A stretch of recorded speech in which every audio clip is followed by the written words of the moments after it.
हमारे बीच जितेंद्र कुमार शंटी जी पद्मश्री भी हैं। आपको आपका बहुत बड़ा योगदान इस समाज के लिए, तभी भारत सरकार ने आपको पद्मश्री सम्मान से सम्मानित किया है। आज के हमारे विशिष्ट अतिथि हैं, राजनीति की पाठशाला के 8वें स्थापना दिवस पर मैं आपको आमंत्रित करूंगा कि आप आएं और आज के इस मौके पर अपने विचार रखें। मैं निवेदन करूंगा आप लोगों से तालियां बजाकर आप शंटी जी का स्वागत करें।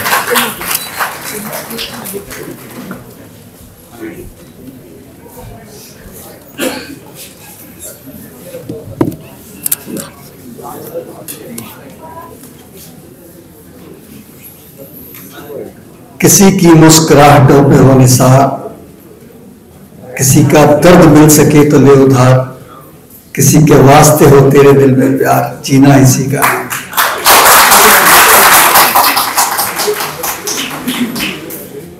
मंच पर उपस्थित सभी हमारे अति विशिष्ट आज के मुख्य अतिथि, मैं तो एक्स्ट्रा में हूं, बाद में आया हूं, लेकिन आप अति विशिष्ट है जिनको आज अवार्ड मिले हैं, सबको बधाई देता हूं। जिसको जिस फील्ड में भी अवार्ड मिला हो उस अवार्ड की बहुत वैल्यू होती है जी। अपने जीवन में पहली बार मैंने देखा है कि राजनीति की कोई पाठशाला भी होती है, क्योंकि मैं भी बचपन से राजनीति में भी रहा, समाज सेवा में भी रहा, उल्टा पलटा रहा। पहला इलेक्शन में इंडिपेंडेंट जीत गया था कॉर्पोरेशन का, फिर 2 पार्टियों के संगठन में जीता, फिर विधायक का जीत गया, लेकिन पाठशाला कहीं नहीं मिली मुझे। अक्सर लोग कहते हैं मुंडा वेला है, राजनीति में डाल दो, इसे कोई काम नहीं आता। क्यों चतुर्वेदी जी, देवेंद्र जी, इसे कोई काम नहीं आता, हमारा गर्दी कर रहा है, क्या करो, कहते राजनीति में डाल दो। लेकिन अगर ये पाठशाला बन जाए वाकई में, ये बहुत बड़ा सब्जेक्ट है भाई, और इसकी जरूरत क्यों नजर आई हमको कि जो बिना पाठशाला के अनएक्सपेक्टेड काउंसलर या एमएलए एमपी बन गए और वक्त पड़ने पे वो घर से बाहर ही नहीं निकले। जरा याद कर लीजिए ना 20 और 21 का समय, जब लोगों को एक्चुअल में जरूरत थी उनकी।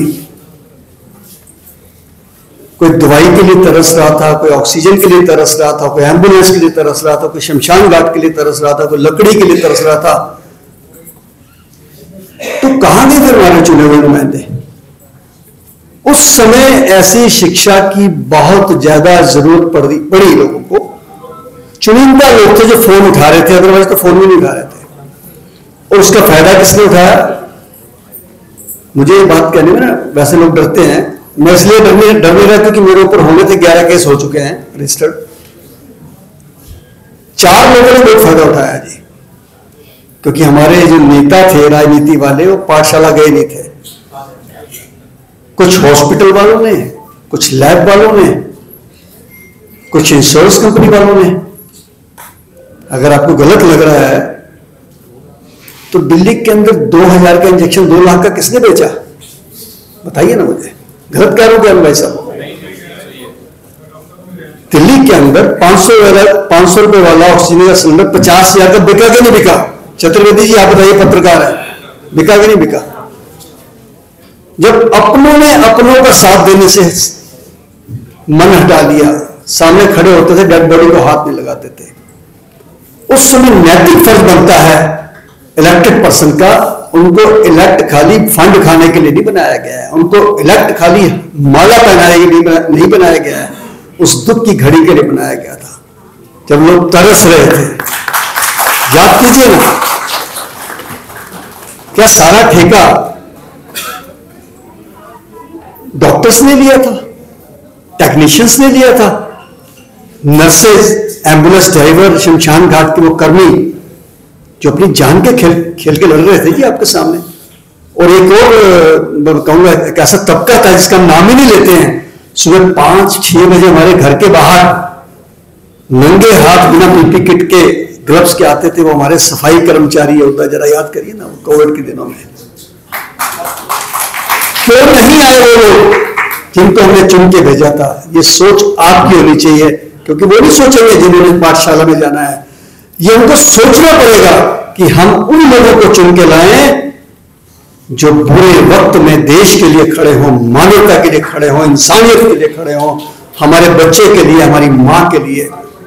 मैं एक बात जरूर सुनाऊंगा कि द्वारका के अंदर एक बहन अपने ससुर के साथ 3 दिन पड़ी रही, बैठी रही ऐसे भूखी प्यासी। हस्बैंड कनाडा में है। मुझे एबीपी न्यूज से फोन आया, कहते शंटी जी कुछ करिए यार जाके। हम गए वहां पे। पहले तो जलालत ये देखने को मिली कि उस सोसाइटी का एक भी व्यक्ति, एक सिंगल व्यक्ति भी उस बहन के पास नहीं था। हमने बॉडी को सैनिटाइज किया, पैक किया, नीचे लेके आए, नीचे नहीं लेके आए सॉरी, लिफ्ट में ले जाने लगे तो उन्होंने मना कर दिया सोसाइटी वालों ने कि हमारी लिफ्ट में कोविड की डेड बॉडी नहीं जाएगी।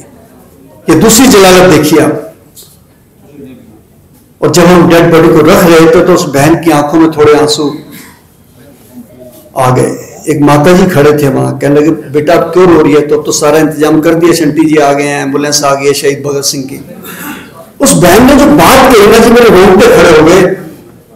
कहने लगी माता जी ये आंसू मेरे पापा के जाने के नहीं है, वो सूख चुके हैं 3 दिन में, रो रो के मेरे आंसू सूख गए हैं। ये आंसू इस बात के हैं, ये जज्बात के हैं कि जिस मैं दिल्ली में बैठी हूं, मैंने कोई ऐसा डिपार्टमेंट, ऐसा नेता नहीं छोड़ा चुना हुआ, लेकिन किसी ने एक फोन नहीं उठाया मेरा। ये आंसू इस बात के हैं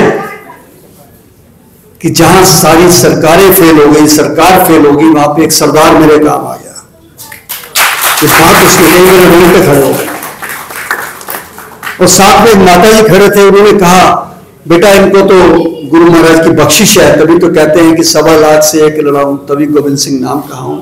तो मैं इसलिए कह रहा हूं कि ऐसी पाठशालाओं के अंदर हम निश्चय करें और कोशिश करें कि कोई भी हमारे इलाके में इलेक्शन में खड़ा हो, किसी भी सीट से, काउंसलर, एमएलए, एमपी, मत पूछिए ना पार्टी, आप पूछिए आपका योगदान क्या हमारे लिए, आप क्या गारंटी देते हैं हमारे को आने वाले समय में क्या करेंगे। इसका एग्जांपल दे देता हूं। एक ड्राइवर रखता हूं मैं अपनी गाड़ी में, पहले पूछता हूं तेरा एक्सपीरियंस क्या है, फिर पूछता हूं तू कहां का रहने वाला है, तेरा कैरेक्टर कैसा है, पूछते हैं ना, क्वालिफिकेशन क्या है। इतनी 4 बातें पूछ के तो ड्राइवर रखते हैं, और जिसको पूरे क्षेत्र का प्रतिनिधित्व दे रहे हैं तो वहां भी पूछना फर्ज बनता है। और जो नहीं अपना दे सकता है उस क्वालिफिकेशन को, तो कहो जाओ, फिर हम उसको चुनेंगे जो हमारी सेवा करता है, उसको लेके आएंगे, जो इस पाठशाला से निकल के आया होगा।